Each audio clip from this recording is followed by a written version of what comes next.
Ross, what's up, dude? What's going on? Dude, what's going on is I love your Philly accent, man. I like it. I like hearing the Philly in you. And yeah, man, I'm down here. I'm down where it's all happening. I just did 2 hours of my show, the Ross Tucker Football Podcast, and now I had you scheduled for right after it so we can chat. I love it. I love it. You do everything, by the way, not just your pod, but the Eagles, Westwood One, CBS, Odyssey, you name it. You're everywhere. I hear you every time I turn on my radio. It's lovely. Listen. I'll give you all the time, I promise. Before we get into this matchup, I want to know about future fans because I know it's popping out there. You know, it's funny. I met these guys last year. This thing is genius. I don't know if you have kids or not yet, Brodes. I do. I forget. You do? Okay. So my daughters are 11 and 12 now. It's impossible to actually explain to them how football works when they're younger. Like, no matter how hard you try, it's impossible.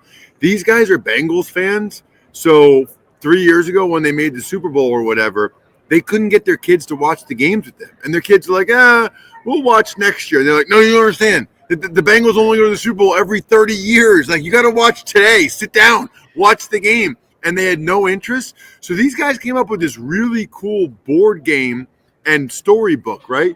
So you read the book and you learn about football, and then you'll go and, like, they have a ring toss game. And that's how you learn the 4 downs, right? You throw the ring, and if you get it within 4, you get the next thing.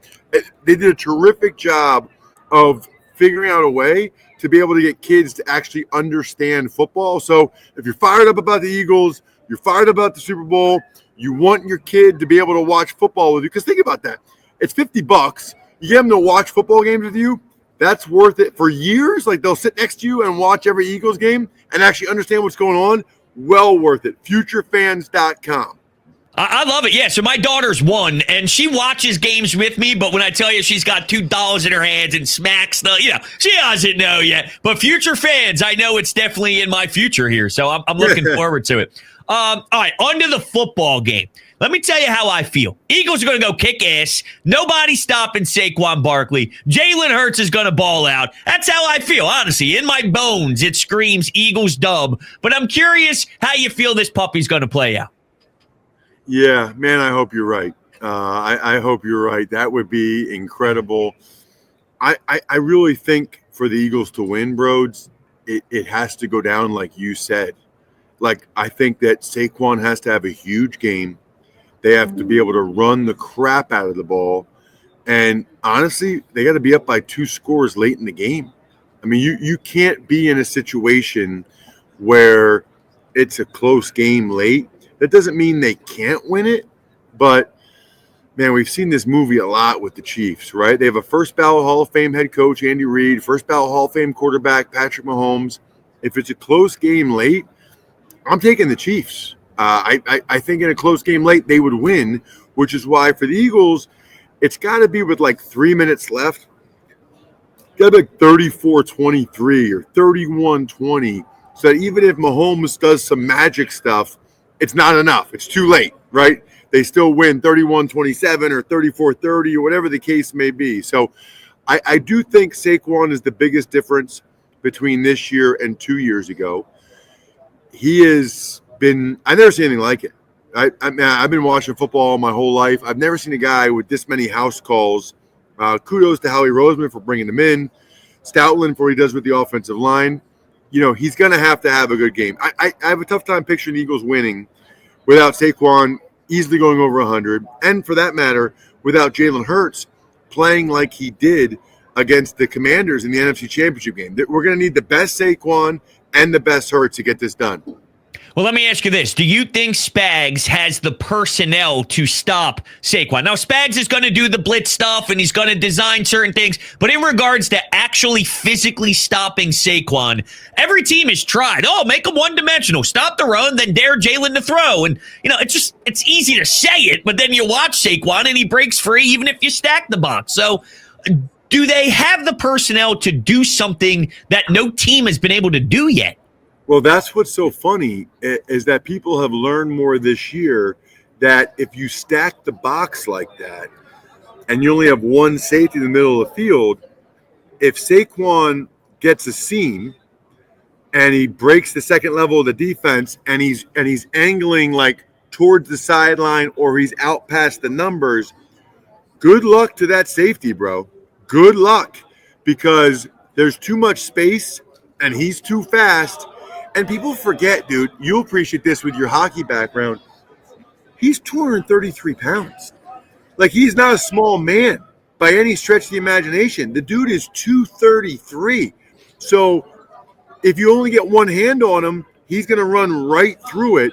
So I'll be curious to see how Spags plays that. Because you think, okay, stack the box so you can stuff the run, have the extra guy in there. But that actually makes you more susceptible, it seems like, to him taking to the house, to him having a long run. I wonder if you'll see more two deep safeties from the Chiefs, thinking we'll take our chances with them going the length of the field and not having a penalty or Hurts hold on to the ball or whatever. We'll take our chances with that as opposed to taking chances with Saquon going 70 yards. Yeah, but to me, I start smiling because then I know that if you give him those chances, he's eventually going to break one of those free. That's what he does. So, listen, that's why I love the Birds, baby. It's why I love the Birds. All right, let me ask you this about Jalen.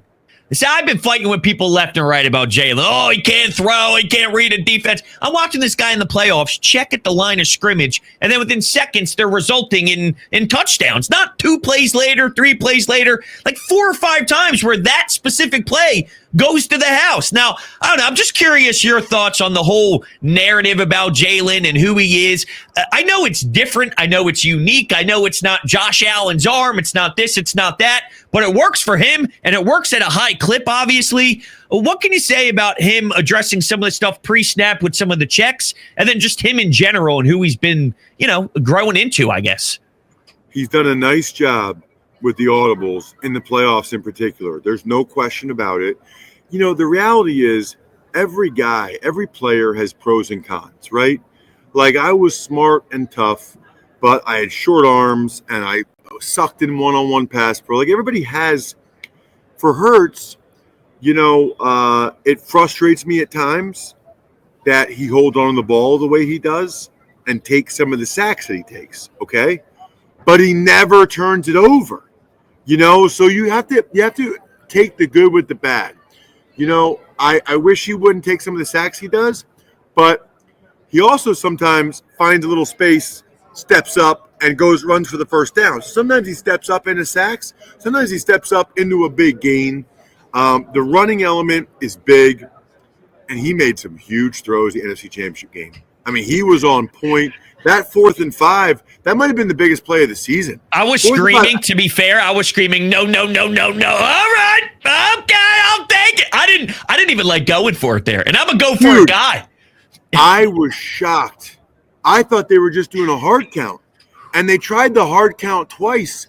I was on the sideline. They tried the hard count twice, and it didn't work. So I thought, oh, okay. Then they snapped it right before the play clock went down, and he went all the way, to A.J. Brown down the sideline. It was awesome. Now, let me ask you this. Chris Jones, solid, I'd say. Jalen Carter, very solid. Who's got the better defensive lineman in this matchup? It's funny that you asked me that because I was on Kansas City radio earlier today, and that's the exact question they asked me. Who has the better D-line?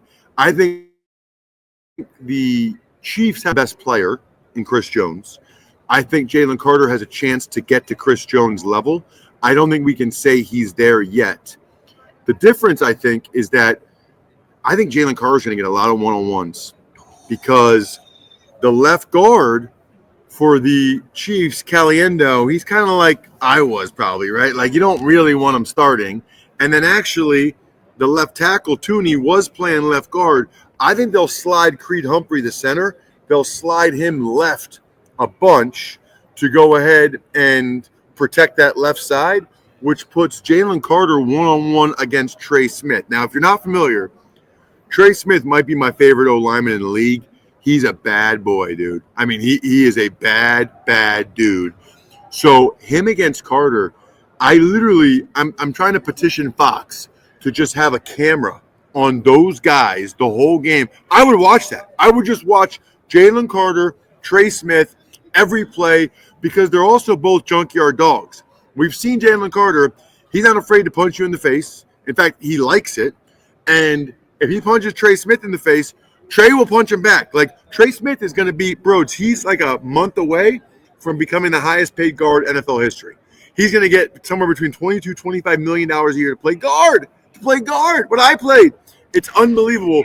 But he is the enforcer. He is the guy that brings it for them. And so that's the whole deal. The deal will be Jalen Carter he absolutely must win those one-on-one battles. If he doesn't win those one-on-one battles, I think the Eagles have a tough time winning the game. Yeah, I agree with that, but I have faith that he can. Now, it's probably going to be a little bit of, listen, he's going to lose some battles too. It's going to be back and forth. But if you give him one-on-one and it's Jalen Carter, I think he's going to win some of those. And look, all it takes is one. We've seen it 2 years ago. What did Jalen have 374 yards combined, but he had the one fumble, and the one fumble is what everybody remembers. So if Jalen Carter wins one-on-one battle, that's all we need if it results in a strip sack or something. Maybe Nolan Smith picks it up. Speaking of Nolan Smith, this kid is unreal. Are you kidding me? In what world is he having this type of postseason? What are you seeing from him? I didn't expect this. This is a hell of a bounce back from his first season. It's a great point. You know, Brodes, I do the Eagles preseason games on TV, and he played like the whole first half of the last preseason game. That never happens. That's not a good sign. You don't want to be the guy playing in that last game, but he did. And that could tell you that the Eagles needed to see more from him. He kind of got better as the year went. You know, not all these guys are going to be great right away. It's like any other sport. You got to perfect your craft. He has turned it on at the right time. I had an awesome chance to talk with him Monday night at Media Night. I put that on my show, the Ross Tucker Football Podcast. My favorite play for him, Brodes, do you remember? It might have been the first play of the Packers game, okay? Everybody's talking about all the sacks he has. The left guard, Elton Jenkins, the Packers' best offensive lineman by far, he pulls right on a counter. So on a counter, the guard is kicking out the end, okay? He's trapping him. He's kicking him out. So he pulls right, and Nolan Smith saw it coming, dude, and he went down the line, and he killed. I said, what's your philosophy there? He said, get them before they get you. And he lit him up. Nakobe Dean killed the tight end. Like, I didn't see it that noticeably right when the first play happened. But then watching the replay, I was like, oh, my God, they're going to kill him. They're going to kill him like they came. That's what they need to do against the Chiefs. Set the physical tone. But Nolan Smith only weighs 240. So for him to come down the line and annihilate a 315-pound guard like that says a lot about him. Plus, what I love about Nolan Smith, dude, nobody's faster than him. No, he's the fastest DN in the league. So you're not like Jaden Daniels tried to run away from him. That's not happening. Mahomes will not run away from Nolan Smith. Like, Nolan Smith is fast enough to chase him down. So I was asking Nolan Smith and Moro Ajuma, who's going to be on Friday's Ross Tucker Football Podcast, the keys. They said you can't fall for the pump fake of Mahomes. And also, you need to try to tackle him, throw to tackle him as late as possible. They watched a lot of footage where guys think they have him and they dive for him, and Mahomes just like steps out of it. You know, like, you're never as close to him as you think you are. So don't dive, don't leave your feet, run through him because he's so good at stepping out of guys like that. Interesting. All right, so here's my last one for you, because I know you got a lot of stuff going down in New Orleans. You just mentioned the word, physicality, bring the toughness, right? You want to be the team to sort of do that. Well, I think that's exactly what Nick Sirianni is leaning on this. That's what I think Nick has done a great job. I didn't like him early through the first 4 weeks. I was confused, blah, blah, blah, just like everyone else. But I've learned to really love him, and I've seen what happens when you maximize his strengths. The whole brotherhood, family thing, like, I get it. It's not X's and O's, but it obviously works to a crazy level where this locker room is here part to what Nick Sirianni does. But like his motivating, his contagious energy, his passion for the game, all that stuff, it really does bleed into the DNA and the fabric of the team. And when he's going to stress the physicality, the toughness to beat up on the Chiefs and be the more physical team, they're going to do that. That's what they do. They are going to do it. So if they do it, they win this football game, right? They win this football game. Come on, man. Come on. I hope so. Listen, What? I gave you two things. Spags can't stop Saquon, and Nick's going to have this team play more physical. What more do I got to do around here to convince you who's winning this football game? What more do I got to do? Dude, I'm with you. I hope both those things happen. I will say the Chiefs are pretty good, man. You got to give them credit. The Chiefs are pretty darn good. It'll be awesome to see how it unfolds. Let's put it this way. The Eagles aren't winning unless they win up front both sides of the ball and that they're clearly the more physical team. They're not winning unless that's the case. So that needs to be the case. I think it will. I think the motivation from losing 2 years ago helps quite a bit in this game. That kind of gives the Eagles maybe an edge that the Chiefs don't have. Agreed. I always said that it's like being in the desert, right? And you're thirsty and you finally see water. That's the Eagles. It's the movie Holes. They saw water. They're going to be dehydrated. See, the Chiefs, they're not dehydrated. They're not dehydrated. We're dehydrated. Anyway, that's all I got for you, dude. Ross Tucker, the best in the business. Ross Tucker Football Pod, Odyssey, Eagles, Westwood One, CBS. The list goes on and on. You're the best. Enjoy the rest of Radio Row. My pleasure. Thanks so much for having me, Brodes. Really appreciate it.